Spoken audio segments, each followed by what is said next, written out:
The National Corn Growers Association's Corn Congress continues today in Washington, D.C. We get more from Bryce Duskett. We told you earlier how farmer leaders from across the nation are shaping the policy positions of the organization. National Corn Growers Association First Vice President Kevin Ross says it's an important time for policy creation. Sure, it's for us, it's just a hugely important time. Our issues need to be brought forward to a lot of these folks that are urban legislators, so we try to hit a lot of states that are not just the Midwestern corn states and through the Corn Belt. Try to hit some of those outside offices as well, but really, talking to our own congressmen and women out there as well. Having the conversation with them, letting them know what the current issues are at home. With a lot of them get back to their areas, but come to see them in their own office and having that sit-down discussion with a lot of those is really important as well. And also coming out here and having meetings with the different agencies.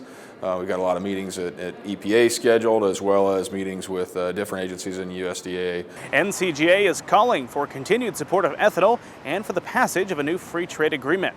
Another main one for us is USMCA. The USMCA passage of that trade agreement with our two main partners in trade, Mexico and Canada. We cannot be without those two main trade partners and that program, that new agreement being successful. That's definitely a main talking point for us here, and trying to get that done here yet this fall. That was Kevin Ross, the first vice president of the National Corn Growers Association. In Washington, D.C., I'm Bryce Duskett reporting. The WTO ruled against the United States in a pre-trade war dispute with China. That's opening the door for more retaliatory tariffs. The ruling says some U.S. tariffs on Chinese goods do not comply with WTO rules. The case opened back in 2012.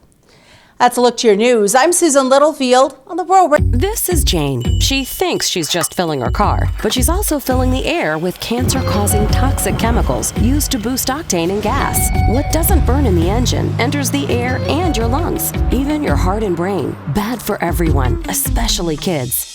Ethanol is a natural octane booster, clean burning and non-toxic. More ethanol means less scary stuff in our gas and in the air we breathe. And that makes your choice pretty plain, Jane.